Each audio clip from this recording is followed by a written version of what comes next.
Apa kabar semua jamaah? Alhamdulillah. Mudah-mudahan musibahnya segera berakhir. Kelihatan dari tatapan matanya sedang kena musibah. Tidak ada manusia yang tidak diuji Allah Subhanahu wa ta'ala. Ahasiban nasu ayyutraku ayyaqulu amanna. Apakah manusia itu menyangka dia dibiarkan begitu saja mengatakan kami beriman, wa hum la yuftanun, padahal iman mereka belum diuji. Walanabluwannakum, kami pasti akan menguji kamu, bisyai'im minal khauf, takut, wa naqsim minal amwal. Walanabluwannakum bisyai'im minal khauf, takut, wal ju', lapar, wa naqsim minal amwal, kurang harta, wal anfus, sakit, was samarat, kering kerontang paceklik, wa basyiris sabirin, berikan kabar gembira kepada orang yang sabar. Siapa dia? Alladzina idza asabathum musibah qalu inna lillahi wa inna ilaihi. Buku yang ada di tangan Bapak Ibu Saudara sekalian, Musibah Itu Indah, ditulis oleh seseorang yang S1-nya matematika, S2-nya ilmu sosial dan politik. Namanya Muhammad Ilyas. Kok bisa anak S1 matematik, S2 UI, Universitas Indonesia Ilmu Sosial Politik, kok bisa ngerti agama? Ternyata dia hafal alfiyah 1000 bait ilmu nahu dan matan zubat dalam bidang fikih karena dia tamat pesantren. Buku ini membantah orang yang mengatakan saya nggak mau anak saya pesantren, nanti nggak bisa kuliah. Nih, hafal 1000 bait nahu, alfiyah Ibni Malik, dan hafal matan zubat fikih, bisa matematika, bisa politik, bisa masuk UI. Buku ini membantah stigma, membantah mindset orang yang mengatakan pesantren tertinggal. Jadi yang selama ini takut, anakmu SMP nggak mondok, nggak pesantren, nggak bisa matematika, nggak masuk UI. Buku ini membantah. Lalu posisi Ustadz Somad di sini ngapain? Ada nama saya di sini, Ustadz Abdul Somad. Buku ini sangat penting dibaca agar kita selalu siap ketika mengalami himpitan dan kesulitan hidup. Buku ini memandu kita untuk keluar dari musibah dengan cara terbaik. Para habaib, para kiai, alim ulama, tak dapat saya sebutkan satu persatu. Insya Allah kita semua dimuliakan Allah Subhanahu wa ta'ala. Halaman 12 nomor 4. Kenapa kita kena musibah? Sholat sudah, puasa Senin Kamis sudah, sedekah sudah, wakaf sudah, infak sudah, ngaji sudah, kok kena musibah juga? Banyak anak-anak muda ketika sudah hijrah komplain ke Ustadz, Ustadz, dulu saya ketika masih pacaran bisnis saya lancar, waktu masih nyabu hidup saya enak. Begitu hijrah dengar pengajian Ustadz, datang ke masjid, sholat, keluar masjid sendal hilang. Pergi ke parkiran, helm kena hujan. Untuk apa Allah uji kita? Halaman 12 nomor 4. Musibah diberikan Allah untuk membuat hamba-hambanya tidak sombong, mau berserah diri dan minta tolong kepada Allah. Rumah besar, mobil besar, istri, kantong besar, tabungan besar, maka dia tidak lagi ada ketergantungan kepada Allah. Allah uji. Nabi Musa alaihissalam tinggalnya di istana Fir'aun, penuh. Akhirnya Allah buat skenario bagaimana supaya dia keluar dari istana Fir'aun. Ada 2 orang yang sedang kelahi, dilerai, dipisah oleh Nabi Musa, ngotot juga, ditinju Nabi Musa, mati.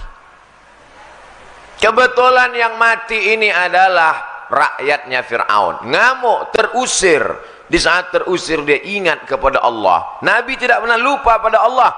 Sedangkan Nabi saja pun diuji Allah. Apalagi kita yang tidak ada apa-apanya dibandingkan dengan Nabi. Nabi Ibrahim alaihissalam terusir dari kampung halamannya. Dikejar-kejar. Dia masuk ke dalam tempat ibadah kafir musyrik. Dihancurkan berhala-berhala. Mereka kejar. Dinyalakan api unggun oleh Namrus. Harriquhu, bakar dia. Api yang tabiatnya membakar, menghancurkan, merubah materi jadi debu, tak tersisa. Tapi di situ turun pertolongan Allah. Ya naru kuni bardan wasalaman ala Ibrahim. Wahai api, sejuklah engkau, selamat engkau. Di masjid ini tanpa kita baca sudah sejuk. Karena ada helikopter di atas.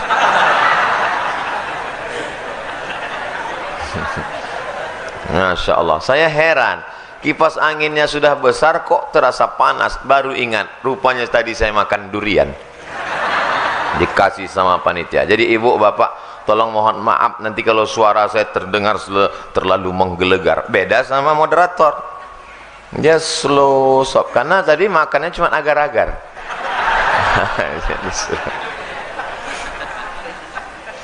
Berhadapan dengan durian itu juga bagian dari ujian.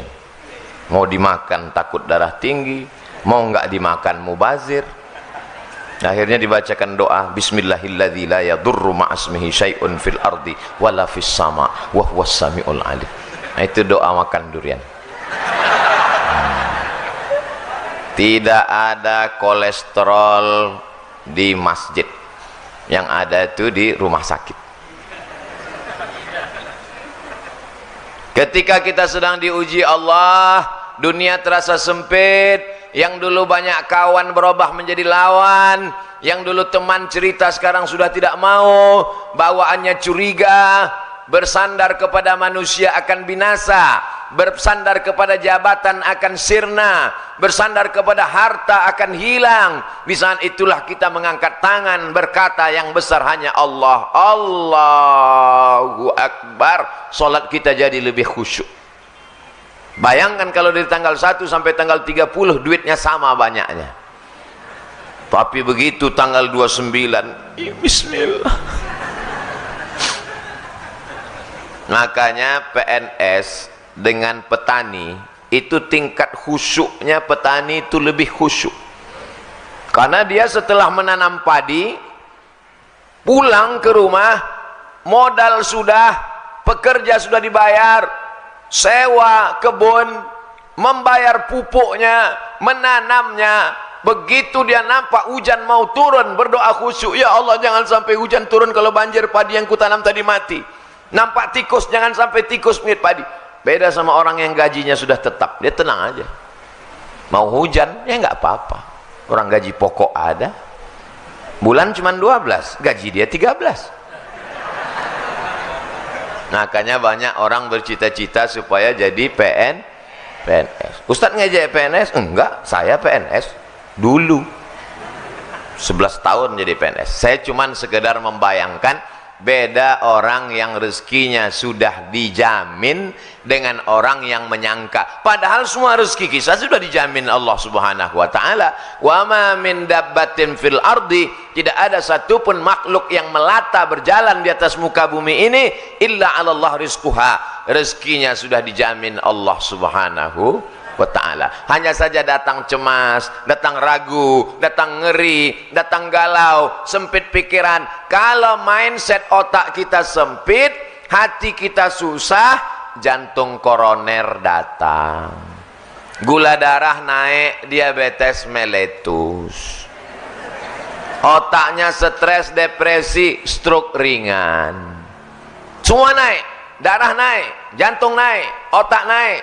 Cuman satu yang turun ke kaki, asam urat.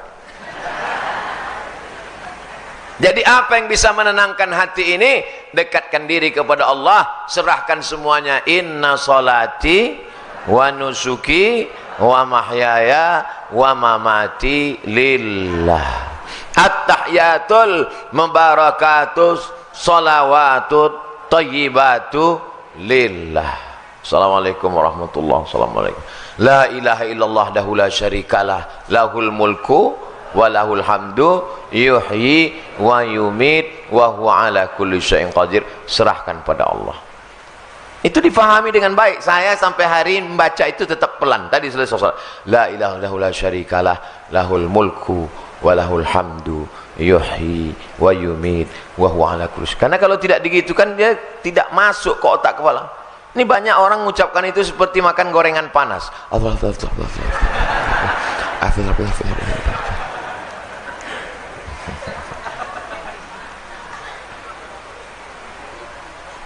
Bapak Ibu sudah makan? Alhamdulillah. Belum? Musibah. Halaman 15. Ada orang mancing ikan. Dua grup, dua kelompok. Kelompok A, kelompok B.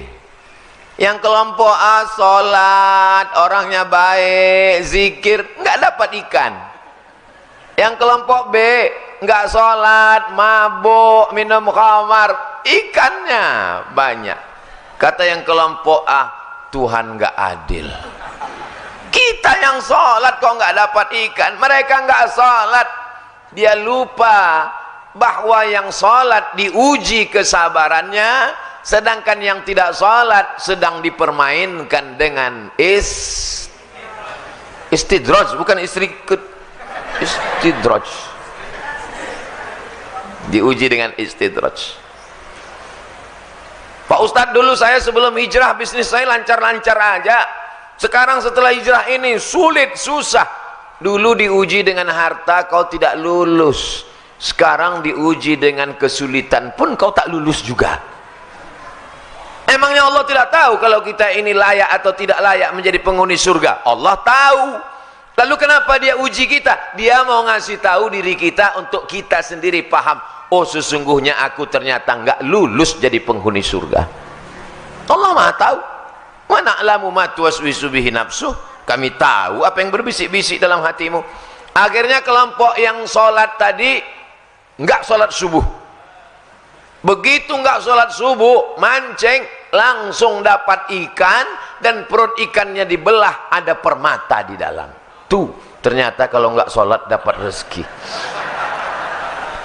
Tapi ada satu yang ingat dia, Allah sedang menguji kita. Dia serta sampah permata, sampah dunia. Kenapa dia buang? Karena kita mendapatkan ini dalam keadaan kita meninggalkan perintah Allah Subhanahu wa ta'ala. Buangkan, mancing sekali lagi, sholat, taubat, mancing sekali lagi, dapat ikan yang lebih besar, permatanya lebih besar. Allah mengganti kesabaran. Sabar. Sabar bukan berarti hanya sekedar menahan diri, tapi sabar. Banyak orang menyangka sabar ketika nahan diri dari sakit. Sabar ya, sabar ya. Ini sabar paling tinggi. Sabar ketika mendapat ikan ada permata dalam perutnya, dalam keadaan tidak sholat. Inilah sabar yang paling berat. Datang orang ke rumah kita bawa uang 1 koper, mau nyogok kita. Kira-kira sabar nggak? Diam. Sakit, sabar. Mati, sabar. Covid, sabar. Demam, sabar. Datang orang mau nyogok 1 miliar. Yang bilang sabar, mudah-mudahan nggak datang. Jadi sesungguhnya ujian itu tidak hanya dalam bentuk kesusahan, tapi juga ada kalanya dalam bentuk ikan yang isi perutnya permata, karena Allah ingin menguji keimanan kita. Ustadz pernah diuji seperti itu ya. Dulu sebelum nikah nggak ada ujian, setelah nikah komen mereka di YouTube.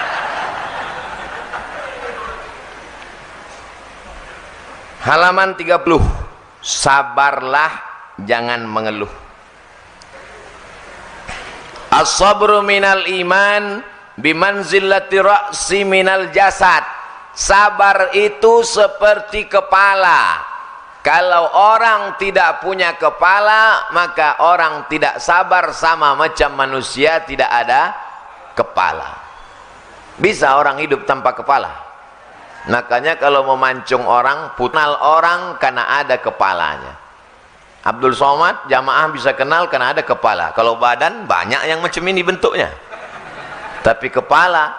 Makanya saya kalau di lokasi ceramah itu mobil nggak bisa masuk, yang ngawal nggak ada, kalau kepala saya kelihatan jamaah ngejar. Pernah saya ceramah bawa kendaraan sendiri, mobil nggak bisa masuk, yang ngawal nggak ada, nggak bawa tim. Gimana caranya? Saya tutup kepala saya pakai helm, selamat. Sampai dalam masjid baru buka. Orang yang tidak sabar macam manusia yang tak berkepala, zombie. Suami ibu yang nggak sabar berarti ibu zombie ya. Hebatnya orang beriman, ajaban li amril mu'min. Orang beriman itu mengagumkan semuanya. In asobathu sarra, kalau badannya sehat, rezekinya lancar, rumahnya besar, mobilnya mewah, duitnya banyak, dia bersyukur karena tidak ribet, tidak sulit, tidak susah, tidak payah. Yang payah itu umat Islamnya. Ajaran Islam memudahkan kita. Halaman 34. Kok dilompat-lompat Pak Ustadz? Kalau kita baca satu halaman satu, selesainya bulan depan. Sementara waktu kita 30 menit. Habis 30 menit tanya jawab. Halaman 34. 3 macam sabar. Sabar yang pertama, sabar dalam ketaatan. Sabar bangun subuh. As-salatu khairum minan naum. Sabar telinganya mendengar mikrofon, rumah samping masjid, mikrofon toanya pas ke telinganya. Ustadznya teriak-teriak. Kenapa Ustadz Somad mesti teriak? Memangnya kalau ngomong biasa aja kami nggak dengar? Kita mesti sabar.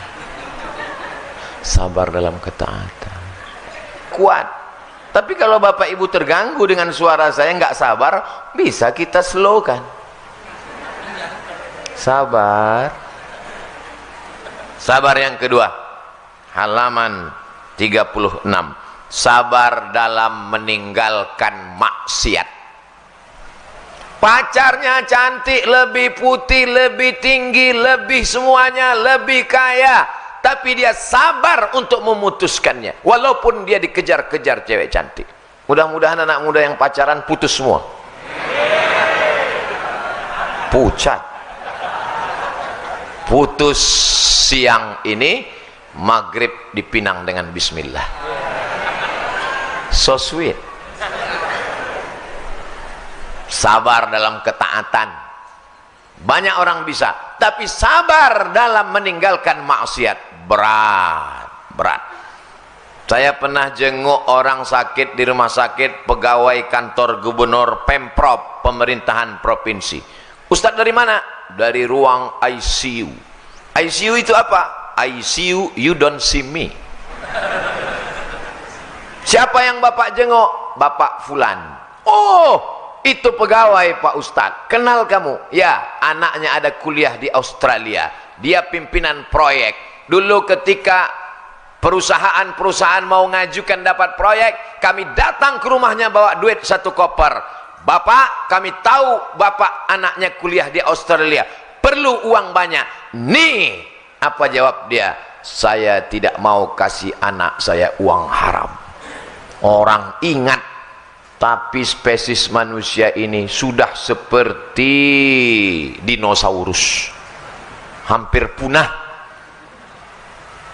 Sabar menolak maksiat. Mudah-mudahan anak cucu kita orang yang sabar menolak maksiat. Datang orang cantik, punya kekuasaan, mengajaknya berzina, ditarik bajunya, sobek, robek dari belakang. Dia berkata, inni akhafullah, aku takut kepada Allah. Siapa dia? Yusuf alaihissalam. Inilah sabar yang paling tinggi, sabar dalam menolak perbuatan maksiat. Ustadz ngomong gitu kan karena nggak ada kesempatan. Ustadz mau korupsi apa? Siapa yang mau datang bawa uang 1 koper? Siapa yang mau nyogok pakai mobil mewah? Siapa yang mau memberikan jabatan? Nggak ada. Jadi yang paling berat ujiannya itu adalah orang yang memang mengalami. Tapi biasanya kalau kita ngaji itu ujiannya cepat. Mudah-mudahan Bapak segera diuji 1 miliar habis ini. Berat. Na'udzubillah. Kalaupun kau berikan juga ujian, kuatkan hati kami ya Allah.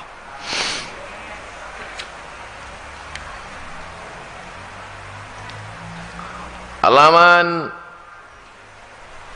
55. Zadul Ma'ad. Kalbu, bukan kalbu. Yang betul itu pakai Q. Tolong coret K-nya ganti Q. Ki. Kolbu. Karena kalbu artinya anjing. Kolbu. Kolbu yang dirundung kesedihan dan kesusahan, berada dalam penjara neraka jahanam. Meskipun hal itu datang untuk kebaikan, kalbu ini akan tetap dalam siksa neraka dunia sampai dia kembali bertauhid. Hati itu susah, hati itu risau, hati itu gundah gulana, hati itu galau, hati tidak bisa ditenangkan dengan narkoba, hati tidak bisa ditenangkan dengan khamar, minum-minuman keras, hati tidak bisa ditenangkan dengan zina, hati hanya bisa ditenangkan dengan zikir la ilaha Allah. Solawat juga bisa, tasbih, tahmid, takbir juga bisa. Solawat nariyah bisa Pak Ustadz? Bisa. Tapi katanya solawat nariyah itu syirik Pak Ustadz, mengandungkan kemusyrikan. Kata siapa? Bukunya sudah ada. Solawat nariyah lengkap dengan sanadnya dari penulisnya sampai ke Imam At-Tazi. Saya baru dapat bukunya. Mana buku saya tadi? Hilang buku saya. Cepat betul hilangnya. Ustadz Endri, mana buku saya tadi? Udah dibawa ke mobil? Lama lagi kita pulang. Penulis solawat nariyah S3 dari Maroko, Maulana Dr. Alfian. Masya Allah, saya mengambil ijazah solawat nariyah dari beliau. Jazakumullah khairan, barakallahu fiqh. Solawat menenangkan hati, banyak berzikir mengingat Allah. Saya sudah lama kenal beliau melalui medsos, WhatsApp, baru ketemu hari ini. Bukunya sudah saya baca, ijazahnya baru diambil tadi. Mudah-mudahan barokah insyaallah, amin. Kalbu itu tidak memiliki jalan untuk lepas dari kesedihan dan kesusahan yang menyiksa, menyakitkan, membinasakan. Salah satu jalannya mahabbah, cinta kepada Allah Subhanahu. Banyak manusia di zaman modern ini galau, susah, PPKM, usaha payah, Covid.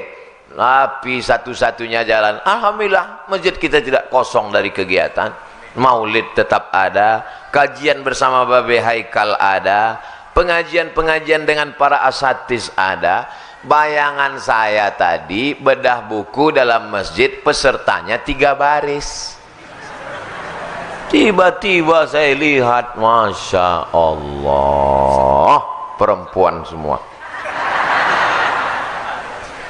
Solawat nariyah Dr. Haji Alfian Iqbal Zahasfan SSI LCMA. Ini kalau dibuat kartu nama sepanjang amplop.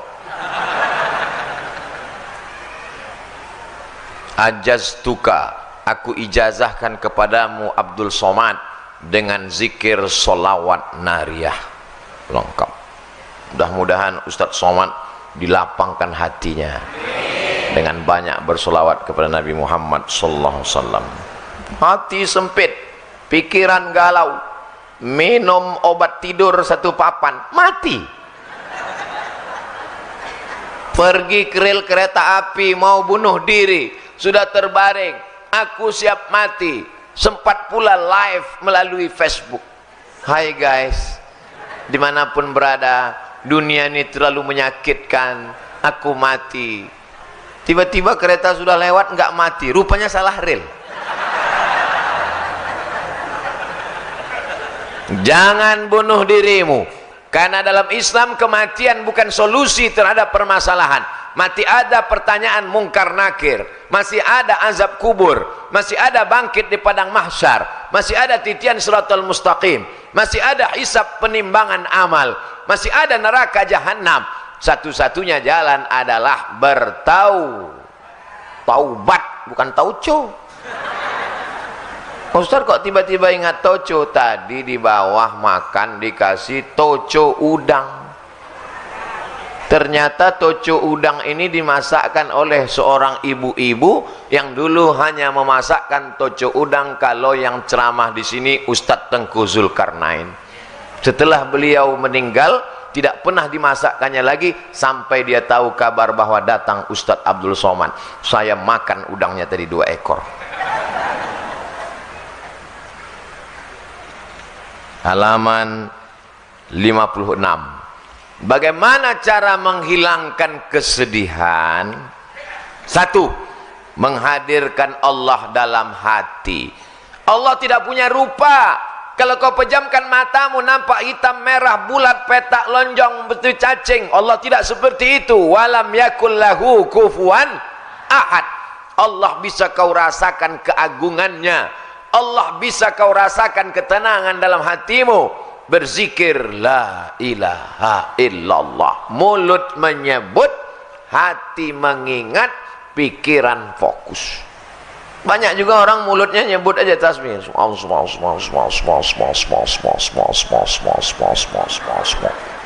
betik tasbih pinggir jalan, makin cantik cewek lewat makin kencang. Apa ini? Mulut menyebut, hati mengingat. Alladzi waswisu fi sudur.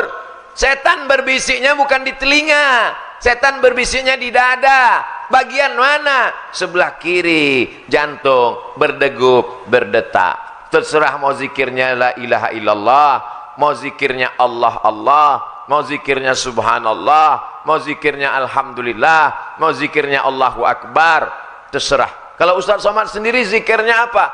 Istighfar. Habis istighfar, solawat. Habis solawat, la ilaha illallah. Kalau lagi ngobrol, lagi banyak tamu, Allah Allah Allah Allah Allah Allah Allah. Lupa, ingat lagi. Lupa, ingat lagi. Lupa, ingat lagi. Ingat terus, wali Allah. Ustadz, wali murid. Pertama, hadirkan Allah dengan zikir. Yang kedua, halaman 57, yakini bahwa ini adalah motornya sudah diparkir di samping masjid, kuncinya 3, kunci stang, kunci ban belakang, kunci ban depan, pakai rantai besi, diikatkan ke pohon pinang. Begitu keluar masjid, pohonnya hilang sekalian. Takdir. Kalau tetap berkata-kata dalam hati, andai tadi nggak ikut pengajian, andai tadi aku nggak pergi, andai tadi aku keluar, andai tadi aku kontrol, andai, maka kata-kata kalau pintu setan masuk. Anaknya sudah dibawa ke rumah sakit, sudah makan herbal, sudah habbas sauda, sudah minum madu, sudah diruqyah, sudah diobati, mati juga. Takdir. Serahkan sama Allah. Jangan berkalau-kalau. Kalau dulu dibawa ke dukun, kalau dulu ketahuan santetnya siapa, kalau dulu dipotongkan kambing hitam, ayam hitam, sapi hitam, kerbau hitam. La haula, kata-kata la haula wala quwata illa billah, dan keyakinan takdir setelah terjadi dan setelah ikhtiar dan usaha. Jangan nggak ada usaha. Ini nggak ada usaha, cengengesan. Kunci motor dibiarkan di situ, habis itu ngobrol nggak tentu arah, tiba-tiba hilang. Pas ditanya kenapa motormu hilang, takdir. Itu bukan takdir, bodoh. Halaman 58. Tanamkan keyakinan bahwa Allah tengah menyusun rencana yang lebih baik dan lebih indah. Ada Allah yang mengatur kehidupan. Kau bukan berjalan sendirian di atas alam semesta. Ada Dia yang mengatur hidupmu. Siapa Dia? Allah. Adakah Tuhan selain Dia? La ilaha illa huwa. Apakah Dia hidup? Al-Hayyu. Apakah Dia mengatur hidupku? Al-Qayyum. Mesti yakinkan dalam hati, ini takdir, aku hidup dalam rencana Allah. Rencana Allah lebih cantik, lebih indah, lebih baik. Husnuzon kepada, kalau kita tidak husnuzon kepada Allah, stres, depresi, tengah malam datang setan berbisik, itu minum ada jus, ternyata racun nyamuk, racun tikus. Ya kalau mati, kalau setengah mati.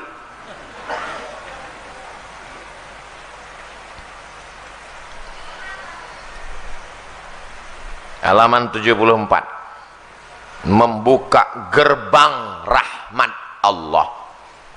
Kita ini masuk surga bukan karena sholat kita, masuk surga bukan karena puasa kita, masuk surga bukan karena zikir kita. Kita masuk surga karena rahmat Allah. Tapi jangan dibalik. Ini anak-anak muda jangan dibalik. Besok ibunya bangunkan, tong sholat subuh. Kita masuk surga bukan karena sholat kita. Saya nggak mau dibalik kajian saya. Kita sholat karena ingin mengundang rahmat Allah. La yudkhilal jannata ahadakum amaluhu. Amalmu tidak membuatmu masuk surga. Lalu yang membuat kita masuk surga itu apa? Illa ayyataghammadani Allahu birahmatih. Masuk surga karena rahmat Allah. Apa saja yang membuat rahmat Allah itu turun? 1, halaman 74. Berbuat ihsan. Dalilnya, inna rahmatallah, rahmat Allah qaribun, dekat, minal muhsinin, dekat kepada orang yang berbuat ihsan. Ihsan itu apa Pak Ustadz? Ada teman pulang umroh ngasih air zam-zam 1 botol, mereknya Moya. Anda mau minum, belilah Moya, bangkitkan ekonomi umat. Udah potong, nanti saya mau upload ke Instagram. Ini produk jamaah. Ada tetangga pulang umroh dikasihnya kita air zam-zam 1 botol. Lalu kemudian kita pergi umroh, kita balas kebaikan dia, kita balas dengan yang sama 1 botol juga, belum ihsan. Yang ihsan itu apa? Dia pulang, dia bawa 1 botol, pas kita pulang kita balas 1 drigen. Itu baru ihsan. Yang bisa ihsan itu siapa? Allah. Dan kita berusaha untuk beradab dengan adab Allah subhanahu wa ta'ala. Saya dikasih buku, kemudian saya balas dengan buku juga, belum ihsan. Kenapa? Buku saya tipis, maka saya mesti balas dengan buku yang lebih banyak dan lebih tebal. Doakan supaya saya jadi ihsan. Saya tetap Abdul Somad, bukan ihsan. Halaman 75. Apa yang membuat rahmat Allah turun? Fa ammal ladzina amanu billah, orang yang beriman kepada Allah, wa'tasamu bihi, berpegang teguh dengan Allah, fasayudkhiluhum fi rahmatim min, dia akan dimasukkan Allah ke dalam rahmatnya. Beriman dan berpegang teguh. Banyak orang beriman tapi tak berpegang teguh. Imannya iman pegang bara, rasa panas lepaskan, udah agak hilang imannya, iman sambal belacan, sambal terasi, terasa pedas minum es, terasa rindu makan lagi. 3, sabar ditimpa musibah. ulaika alaihim salawatum min rabbihim wa rahmah. Orang yang sabar ditimpa musibah, maka dia mendapatkan rahmat dari Allah Subhanahu wa taala. 4, takwa. Uktub lana fi hadhihi dunya hasanatan wa fil akhirati inna hudna ilaik.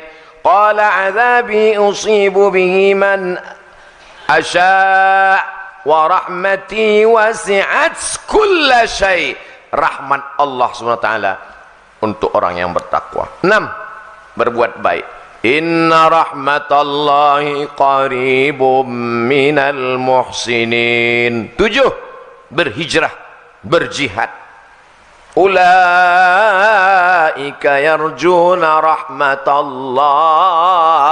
Mereka mengharapkan rahmat Allah. 8, laula tastaghfirunallah. Banyak-banyaklah kamu beristighfar kepada Allah, la'allakum turhamun.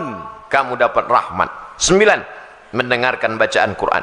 Wa idza quri'al Quran, kalau ada orang baca Quran, fastami'u lahu, dengar baik-baik. Wa ansitu, diam. La'allakum turhamun. Ada orang baca Quran, diam. Qari tadi baca Quran, Bismillahirrahmanirrahim, dia diam, tapi tangannya main. Sama aja, mulutnya diam, tangan main. Diam, renungkan maknanya, fahami isinya, turun rahmat Allah ke dalam hati, lapang segala yang sempit. Dijadikan Allah kita hamba yang sabar, yang bersyukur dalam menerima segala yang diberikan Allah Subhanahu wa taala. Terakhir, halaman 108. Ada seorang perempuan nakal, jahat, perbuatannya super jahat, zina, orangnya kotor, nauzubillah, melihat seekor anjing yang juga kotor, najis, air liurnya kalau kena tak cukup hanya dicuci, mesti 7 kali siram, salah satunya dengan air tanah. Tapi kemudian dia kasihan melihat anjing ini, dia berikan air minum dalam sepatu botnya. Sepatunya kotor, perbuatannya zina, kotor, anjingnya kotor, tapi ada satu ketulusan. Apa dia? Kasihan melihat hamba Allah bernama anjing. Banyak sekarang orang takut nyebut anjing. Memang begitu ditulis di sini. Kalau nggak percaya lihat aja, anjing. Bainama kalbun, ada seekor anjing, yutifu birakiyatin, hampir mati karena kehausan, yaqtuluhul atos. Atos artinya haus. Idra'athu baghiyun, ada seorang baghi, WTS, melihat anjing, min baghaya Bani Israel. Tapi ini bukan zaman Nabi Muhammad SAW, tapi zaman Bani Israel.